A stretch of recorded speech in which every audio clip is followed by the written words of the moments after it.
ಎಲ್ಲ ಪ್ರೇಕ್ಷಕ ದೊರೆಗಳಿಗೆ ಮತ್ತೊಮ್ಮೆ ಶ್ರೀ ಗುರು ಮಾರ್ಗ ಯೂಟ್ಯೂಬ್ ಚಾನಲ್ಗೆ ಸ್ವಾಗತವನ್ನು ಹೇಳ್ತಿದ್ದೀವಿ.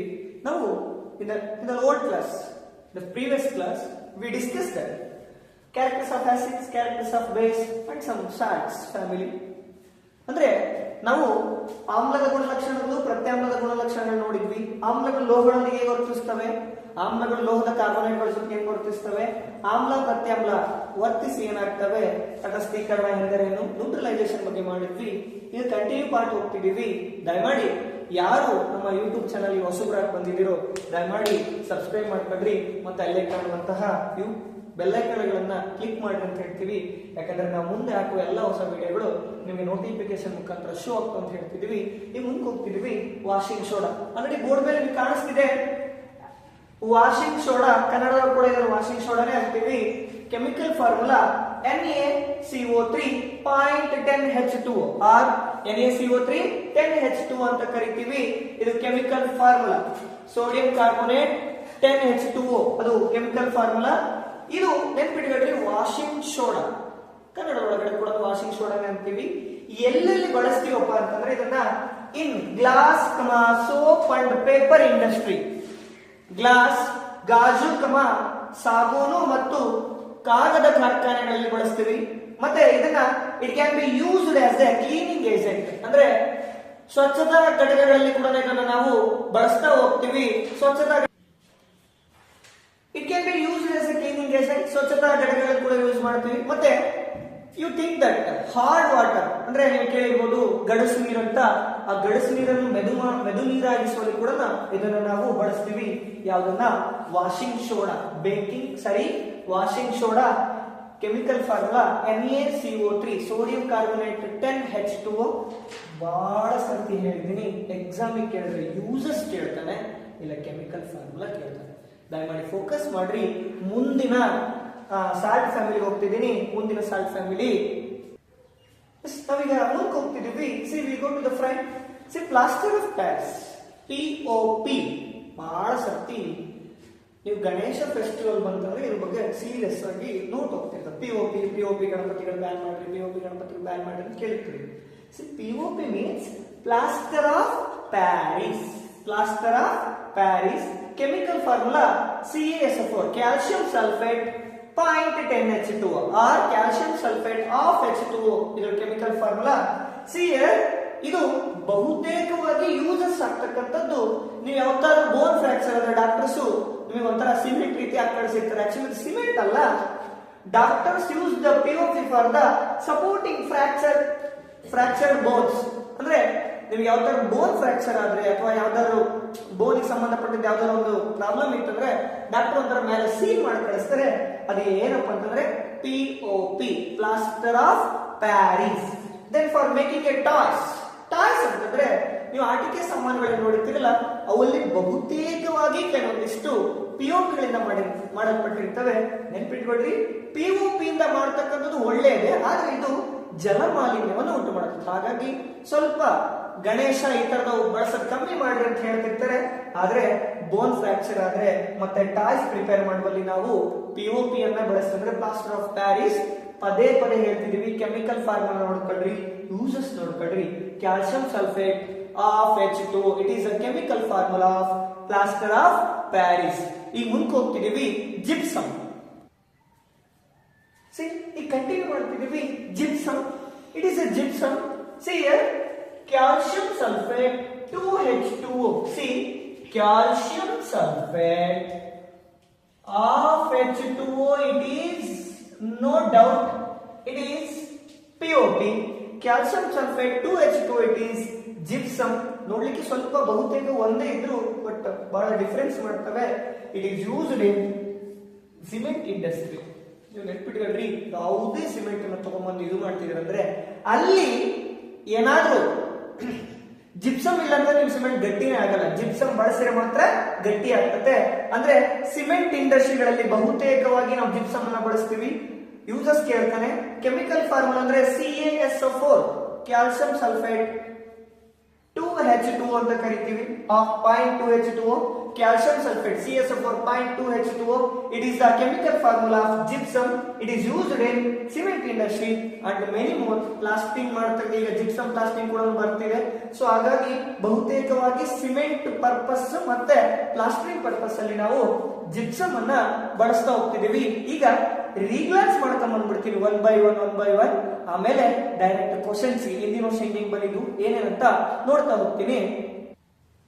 See, in this chapter we analyze characters of acids. ನಾನು ಗ್ಲಾನ್ಸ್ ಮಾಡ್ಕೊತಿದ್ದೀನಿ. ನಮ್ಮ ಹುಡುಗರಿಗೆ ಡೌಟ್ ಬರ್ತಿರ್ಬೋದು, ಸರ್ ಬರೀ ಇಷ್ಟೇ ಅಲ್ವಲ್ಲ ಸರ್ ಚಾಪ್ಟರ್ ಇನ್ನೂ ಡೆಪ್ತ್ ಇದೆಯಲ್ಲ ಸರ್ ಅಂದ್ರೆ, ನಾನು ಈಗಲೇ ಹೇಳ್ತಿದ್ದೀನಿ ಜಸ್ಟ್ ಫಾರ್ ಯುವರ್ ಎಕ್ಸಾಮಿನೇಷನ್ ಅಂತಾನೆ just key points important points ಹೇಳ್ತಿರೋದು. ಚಾಪ್ಟರ್ ಫುಲ್ ಮಾಡಿಲ್ಲ ಅಂತ ಅವಾಗಲೇ ಹೇಳಿದ್ವಿ, ಕೀ ಪಾಯಿಂಟ್ಸ್ ಎಕ್ಸಾಮ್ ಅಂತಾನೆ. ಸೊ ಕ್ಯಾರೆಕ್ಟರ್ಸ್ ಆಫ್ ಆಸಿಡ್ಸ್ ನೋಡಿದ್ವಿ. No doubt all acids contain H+ ions and all acids ಅಂದ್ರೆ ಎಲ್ಲ ಆಮ್ಲಗಳು H+ ion ಹೊಂದಿರುತ್ತವೆ. ಎಲ್ಲ ಆಮ್ಲಗಳು ಮೆಟಲ್ ನೊಂದಿಗೆ ವರ್ತಿಸಿದಾಗ H+ ion ಬಿಡುಗಡೆ ಮಾಡುತ್ತವೆ, ಉಳಿರುಚಿಯನ್ನು ಹೊಂದಿರುತ್ತವೆ. ನೀಲಿ ಲಿಟ್ಮಸ್ ಪೇಪರ್ ಅನ್ನು ಕೆಂಪಾಗಿ ಪರಿವರ್ತಿಸುತ್ತವೆ. ಸೊ ಅವೆಲ್ಲ ಪಟ್ಟಿ ಮಾಡಿದ್ವಿ. This is the characters of acids and characters of basis. OH- ions, red litmus paper converted into blue, 7.1 to 14 pH value, and many more characters we see it in the bases. And we go to salts. Some families we analyze that gypsum, plaster of Paris, sodium carbonate, and washing soda, baking soda, some etc. Then we analyze that everyday life in acids. ಪ್ರತಿನಿತ್ಯ ಜೀವನದಲ್ಲಿ ಯಾವ acids ಇದ್ದಾವೆ ಅಂತ ನೋಡಿದ್ವಿ. Citric acid, where it is located? Citric acid ಎಲ್ಲಿ ಇರ್ತದೆ? In stomach. Which acid is there? Hydrochloric acid is there. Stomach ಅಲ್ಲಿ hydrochloric acid ಇರ್ತದೆ. ಅಂದ್ರೆ ಯಾವ್ಯಾವ ಫ್ರೂಟ್ಸ್ ಅಲ್ಲಿ ಯಾವ್ಯಾವದಲ್ಲಿ ಯಾವ ಆಸಿಡ್ಸ್ ಇರ್ತವೆ ಅಂತ ಪಟ್ಟಿ ಮಾಡಿದೀವಿ. ಸರ್ ನೋಡಿಲ್ಲ ಸರ್ ಅಂತಂದ್ರೆ ನೀವು ಮೊದಲನೇ ವಿಡಿಯೋ ನೋಡಿದ್ರೆ, ನಮ್ದು ಆಸಿಡ್ ಬೇಸ್ ಮೊದಲನೇ ವಿಡಿಯೋ ನೋಡಿದ್ರೆ ಅಲ್ಲೆಲ್ಲ ಸಿಗ್ತವೆ. ಇದನ್ನೆಲ್ಲ ಕವರ್ ಮಾಡಿದೀವಿ. ಸೊ ಈಗ ಮುಂದೆ ಹೋಗ್ತಿದ್ವಿ pH scale. So pH scale ಬಗ್ಗೆ ಅಧ್ಯಯನ ಮಾಡಿದ್ವಿ. 0 to 6.9 acid, 7.1 to 14 base, exact 7 ಇದ್ರೆ ನ್ಯೂಟ್ರಲ್ ಅಂತ ಹೇಳ್ತೀವಿ. ಅದಾದ್ಮೇಲೆ ಎವ್ರಿಡೇ ಲೈಫ್ ಅಲ್ಲಿ pH ಸ್ಕೇಲ್ ಹೆಂಗೆ ಮ್ಯಾಟರ್ ಆಗ್ತದೆ ಅಂತ ಹೇಳಿದ್ವಿ. ನ್ಯೂಟ್ರಲೈಸೇಷನ್ ಬಗ್ಗೆ ಮಾತಾಡಿದ್ವಿ. Acid plus base it gives rise to salt plus water ಅಂತ ಹೇಳಿದ್ವಿ. ಸೊ ಇದು ಎವ್ರಿಡೇ ಲೈಫ್ ಅಲ್ಲಿ ಹೆಂಗ್ ಬರ್ತದೆ ಅಂತಂದ್ರೆ, ಸ್ಟಮಕ್ ಏನಾದ್ರು ಆಸಿಡ್ ಜಾಸ್ತಿ ಇದ್ರೆ ನಾವು ಬೇಸ್ ಕೊಟ್ಟು ನ್ಯೂಟ್ರಲ್ ಮಾಡ್ತೀವಿ. ಅರ್ತ್ ಏನಾದ್ರು ಆಸಿಡ್ ಕಂಟೆಂಟ್ ಜಾಸ್ತಿ ಇದ್ರೆ ಬೇಸ್ ಕೊಟ್ಟು ನ್ಯೂಟ್ರಲ್ ಮಾಡ್ಕೊಂತ ನೋಡಿದ್ವಿ. ಆಮೇಲೆ acid react with metals equations ನೋಡಿದ್ವಿ. Acid react with bases equations ನೋಡಿದ್ವಿ. Then acid react with metal carbonates and metal hydrocarbonates ಬಗ್ಗೆ ನೋಡಿದ್ವಿ. This is the glance. ಈಗ ಹೋಗ್ತೀವಿ ಲಾಸ್ಟ್ ಇಯರ್ ಗಳಲ್ಲಿ ಯಾವ ತರ ಕ್ವಶನ್ಸ್ ಕೇಳಿದ್ದ ಅಂತಕ್ಕಂಥದ್ದನ್ನು.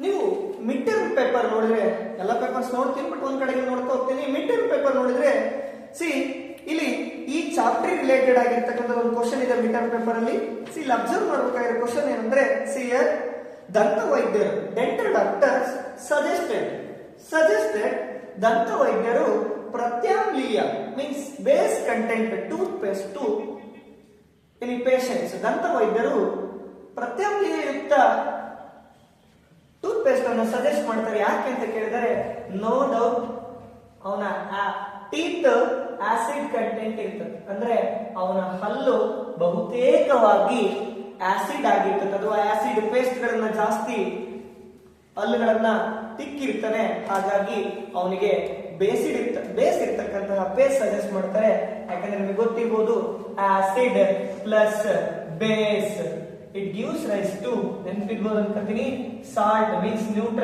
ನ್ಯೂಟ್ರಲೈಸೇಷನ್ ಆಗ್ತದೆ ಅಂತ ಹೇಳಿದ್ವಿ. ಸೊ ನೋ ಡೌಟ್ ಅದೇ ರೀತಿ ಆಗುತ್ತೆ water, salt plus water. So ಅದಾಗುತ್ತೆ. ಈಗ ಅದರಿಂದ ಒಂದು ಅಡ್ವಾಂಟೇಜ್ ಇದೆ. ಏನ್ ಅಡ್ವಾಂಟೇಜ್ ಅಪ್ಪ ಅಂತಂದ್ರೆ, ಅವನು ಹಲ್ಲು ಸವೆತವನ್ನ ತಡೆಗಟ್ತಾನೆ. ನೆನಪಿರ್ಲಿ, pH 5.5, ಟೀತ್ pH 5.5 ಬಿಲೋ ಬಂತಂದ್ರೆ ಅವನು ಟೀತ್ ಅಂದ್ರೆ ಹಲ್ಲನ್ನ ಸವಕಳಿ ಶುರು ಆಗ್ತದೆ. ಹಲ್ಲಿನ pH ವ್ಯಾಲ್ಯೂ 5.5 ಕೆಳಗೆ ಬಂದ್ರೆ ಹಲ್ಲು ಸವಕಳಿ ಶುರು ಆಗುತ್ತೆ. ಹಾಗಾಗಿ ಡೆಂಟಲ್ ಡಾಕ್ಟರ್ ಇದನ್ನ ಸಜೆಸ್ಟ್ ಮಾಡ್ತಾರೆ. ಮತ್ತೆ ನೋಡ್ತಾ ಇದೀವಿ ಯಾವ್ಯಾವ ಕೇಳಿದಾರೆ ಅಂತ.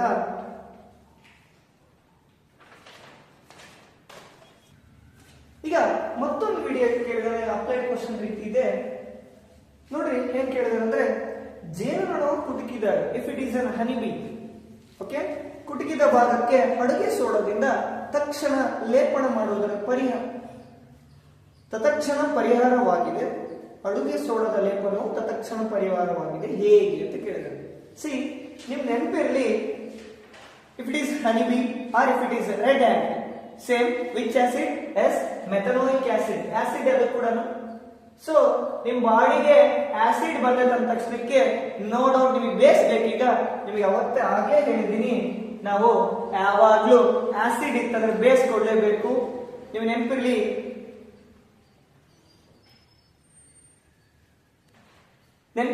ಅಡುಗೆ ಸೋಡಾ NaHCO3 ಸೋಡಿಯಂ ಹೈಡ್ರೋಕಾರ್ಬನೇಟ್ ಅಂತ ಹೇಳ್ತೀವಿ. ಇದನ್ನ ನೋ ಡೌಟ್ ಅಲ್ಲಿ ಹಚ್ಚೋದ್ರ ಮುಖಾಂತರ ನಮಗೆ ಉರಿ ಸ್ವಲ್ಪ ಕಡಿಮೆ ಆಗುತ್ತೆ. ಯಾಕಂದ್ರೆ ಇಲ್ಲಿ ಬಹುತೇಕವಾಗಿ ಸ್ವಲ್ಪ ಇದು ಬೇಸ್ ಆಗಿ ರಿಯಾಕ್ಟ್ ಮಾಡುತ್ತೆ ಅಲ್ಲಿಗೆ. ಸೊ ಆಸಿಡ್ ಪ್ಲಸ್ ಬೇಸ್ ಕೊಟ್ರೆ ಸ್ವಲ್ಪ ಕಾಲ ಸಾಧ್ಯ ಆದ್ರೆ ಸ್ವಲ್ಪ ರಿಲ್ಯಾಕ್ಸೇಷನ್ ಸಿಗುತ್ತೆ. ಬಟ್ ಡಾಕ್ಟರ್ ಸಜೆಸ್ಟ್ ಮಾಡಲೇಬೇಕು. ಬಟ್ ಸ್ವಲ್ಪ ಆ ಕ್ಷಣಕ್ಕೆ ನಮಗೆ ನೋವು ನಿವಾರಕ ಅನಿಸುತ್ತೆ. ಸೊ ನೆನ್ಪಿಟ್ಕೊಳ್ರಿ, ಆಸಿಡ್ ಪ್ಲಸ್ ಬೇಸ್ ಇದಿಷ್ಟೇ ಅಲ್ಲ. ನಾನು ಒಂದು ಹಳೆ 2 ಕ್ವಶನ್ ಪೇಪರ್ ನೋಡ್ತಿರ್ಬೇಕಾದ್ರೆ ಎಲ್ಲೋ ಒಂದ್ ಕಡೆ ಕೇಳಿದೆ, ಈ ಆಸ್ಕಿಂಗ್ ಒಬ್ಬ ವ್ಯಕ್ತಿಯು ತನ್ನ ದಿನನಿತ್ಯ ಜೀವನದಲ್ಲಿ ತನ್ನ ಹೊಲಕ್ಕೆಂದು ಗೊಬ್ಬರಗಳನ್ನು ಬಳಸುತ್ತಿದ್ದನು. ನಾವು ಇಲ್ಲಿ ತನಕ ನೋಡಿದ್ವಿ. ಇನ್ನು ಉಳಿದ ಕ್ವಶನ್ ಪೇಪರ್ ನೋಡ್ತಾ ಹೋದ್ರೆ ಬಹುತೇಕವಾಗಿ ಕ್ವಶನ್ಸ್ ಅಲ್ಲಿ ರಿಪೀಟ್ ಆಗಿ ಬಂದಿರೋದು 2 ಡಯಾಗ್ರಾಮ್ಸ್ ಕೇಳಿದಾನೆ. ಒಂದು, the zinc granules react with diluted sulfuric acid 2 marks 3 marks ಅನೇಕ ಸರ್ತಿ ಕೇಳಿದಾನೆ. ನಾನು ಡಯಾಗ್ರಾಮ್ಸ್ ಇಂದ ಸಪರೇಟ್ ವಿಡಿಯೋ ಮಾಡ್ಕೊಡ್ತೀನಿ, ಅಲ್ಲಿ ಅದನ್ನ ಚರ್ಚೆ ಮಾಡ್ತೀನಿ. ಮತ್ತೊಂದು, ಆಸಿಡ್ ಸೊಲ್ಯೂಷನ್ ಕಂಡಕ್ಟ್ಸ್ ಎಲೆಕ್ಟ್ರಿಸಿಟಿ, ಅದನ್ನು ಬಹಳ ಕೇಳಿದಾನೆ 2 ಮಾರ್ಕ್ಸ್ಗೆ ಮತ್ತೆ 3 ಮಾರ್ಕ್ಸ್ಗೆ. ಸೊ ಅದನ್ನ ನಾನು ಡಯಾಗ್ರಾಮ್ ವಿಡಿಯೋದಲ್ಲಿ ಸಪರೇಟ್ ಚರ್ಚೆ ಮಾಡ್ತೀನಿ ಅಂತ ಹೇಳ್ತಿದ್ದೀನಿ. ಮತ್ತೊಮ್ಮೆ ನೋಡ್ತಾ ಹೋದ್ರೆ ಅನೇಕ ಸರ್ತಿ ಮತ್ತೊಂದು ಕೇಳಿದಾನೆ. ಏನ್ ಕೇಳಿದಾನಪ್ಪ ಅಂತಂದ್ರೆ, ರೈತರಿಗೆ ವಿಜ್ಞಾನಿಗಳು ಏಕೆ ಪ್ರತ್ಯಾಮ್ಲಯುಕ್ತ ಗೊಬ್ಬರಗಳನ್ನು ಸೂಚಿಸ್ತಾರೆ ಅಂತ ಕೇಳಿದಾನೆ. ನೋಡೌಟ್ ಆಸಿಡ್ ಸಲುವಾಗಿ. ಮತ್ತೆ ನ್ಯೂಟ್ರಲೈಸೇಷನ್ ಅಂದ್ರೆ ಏನು, ಎವ್ರಿಡೇ ಲೈಫ್ ಅಲ್ಲಿ pH ವ್ಯಾಲ್ಯೂ ಅಂದ್ರೆ ಏನು. ಮತ್ತೆ ಜಾಸ್ತಿ ಕೇಳಿರ್ತಕ್ಕಂಥದ್ದಂದ್ರೆ ಯಾವುದಾದರೂ ಒಂದು ಸಾಲ್ಟ್ ಕುಟುಂಬದಲ್ಲಿ ಅಂದ್ರೆ ಸಾಲ್ಟ್ ಫ್ಯಾಮಿಲಿಯಲ್ಲಿ ಯಾವ್ದಾದ್ರು ಒಂದು ಕೆಮಿಕಲ್ ಫಾರ್ಮುಲಾ ಕೇಳಿದಾನೆ, ಯೂಸಸ್ ಕೇಳಿದಾನೆ. ಇಲ್ಲ ಅಂತಂದ್ರೆ litmus paper how to test acid and blue ಕೇಳಿದಾನೆ, ಆಸಿಡ್ ಅಂಡ್ ಬೇಸಸ್ ಅಂತ ಕೇಳಿದಾನೆ. ಇನ್ನು ಬಹುತೇಕವಾಗಿ ನೋಡ್ರೆ ಬಹಳ ಸ್ವಲ್ಪ ಅಪ್ಲೈಡ್ ಬರ್ತಕ್ಕಂಥದ್ದಲ್ಲಿ ನ್ಯೂಟ್ರಲೈಸೇಷನ್ ಮೇಲೆ ಬರ್ತದೆ. ಇಲ್ಲ ಅಂತಂದ್ರೆ ಎವ್ರಿಡೇ ಲೈಫ್ ಅಲ್ಲಿ, in everyday life which materials contain which type of acids. So ಇದ್ರ ಮೇಲೆ ಜಾಸ್ತಿ ಕೇಳಿದಾನೆ. ದಯಮಾಡಿ ಅದ್ರ ಮೇಲೆ ಫೋಕಸ್ ಮಾಡ್ರಿ, ಮೈ ಮರಿಬೇಡ್ರಿ. ಯಾಕಂದ್ರೆ ಎಕ್ಸಾಮ್ ಟೈಮ್ ಟೇಬಲ್ ಅನೌನ್ಸ್ ಆಗಿದೆ, ಮೈ ಮರಿದೇ ಇರ್ರಿ. ಮತ್ತೊಮ್ಮೆ ಹೇಳ್ತಿದೀವಿ, ಆಸಿಡ್ ಬೇಸ್ ಚಾಪ್ಟರ್ 6 ರಿಂದ 7 ಮಾರ್ಕ್ಸ್ ಚಾಪ್ಟರ್. ಕೆಲವೊಂದ್ ಸರ್ತಿ ಸ್ವಲ್ಪ ಟ್ವಿಸ್ಟ್ ಆಗ್ಬೋದು, ಟ್ವಿಸ್ಟ್ ಆದ್ರೂ ಕೂಡ ಆಸಿಡ್ ಮತ್ತೆ ಬೇಸ್ ನ್ಯೂಟ್ರಲೈಸೇಷನ್ ಮೇಲೆ ಇರ್ತವೆ. ಉಳಿದ್ರೆ ಇನ್ಯಾವ ರೀತಿನೂ ಅಪ್ಲೈಡ್ ಆಗಿ ಬರಲ್ಲ. ಸ್ವಲ್ಪ ಸೀರಿಯಸ್ ಆಗಿ ಸ್ಟಡಿ ಮಾಡ್ರಿ. ಯಾಕಂತಂದ್ರೆ ಎಕ್ಸಾಮ್ ಇನ್ನೇ ನಿಮ್ಮ ಹತ್ತಿರಕ್ಕಿದೆ. ಮತ್ತೊಮ್ಮೆ ಹೇಳ್ತಿದೀವಿ, ಯಾರಾದ್ರೂ ನಮ್ಮ ವಿಡಿಯೋವನ್ನ ಹೊಸದಾಗಿ ನೋಡ್ತಿದ್ರೆ ಫಾಲೋ ಮಾಡ್ರಿ, ಮತ್ತೆ ಬೆಲ್ ಐಕನ್ ಗಳನ್ನ ಕ್ಲಿಕ್ ಮಾಡ್ರಿ. Thank you.